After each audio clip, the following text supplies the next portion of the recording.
մենք համաշխարհային հանրության ուշադրությունը սևեռել հայոց ցեղասպանության հարցի վրա։ Մենք ոչ միայն ակնկալում ենք ճանաչում, այլ նաև հատուցում։ Մենք պահանջում ենք հատուցում, ճանաչումը ոչ մի խնդիր չի լուծում։ Ադրբեջանը պետք է հասկանա գիտակցի, որ դեռ ինքն է օկուպացրել Հայաստանի տարածքները։ Դա Արտվաշեն, Նախիջևան, Լաշկային Արցախ եւ Գետաշեն, ուզում եմ ասել, որ եթե խոսում ենք օկուպացիայից եւ տարածքներից, ապա առաջին հերթին պետք է մենք խոսենք, մենք պետք է ներկայացնենք պահանջներ։ Հետևաբար նրա հայտարարությունները, որոնք վերաբերում են նաեւ սահմանի բացմանը,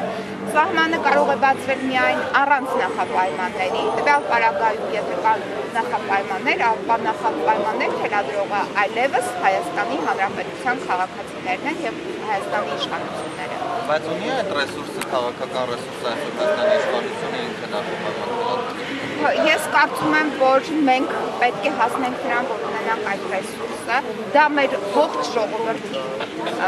համախմբված ժողովրդի պահանջն է, ինչպես շուրջ 25 տարի առաջ մենք համախմբվեցինք եւ ներկայացրեցինք մեր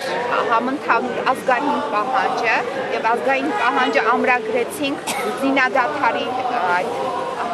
փաստաթղթով եւ ունեցանք հաղթանակ, իհարկե հաղթանակը դեռ միջանկյալ է,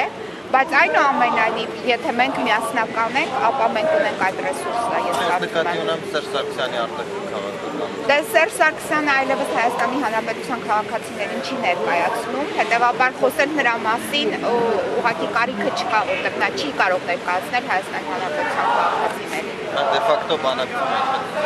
Դե ֆակտո բանակցած իր բոլոր գործողությունները այսօր իրավական ուժ չունեն, այդ թվում նաև Հայաստան-Թուրքիա արձանագրությունները։ Գոյուսոնի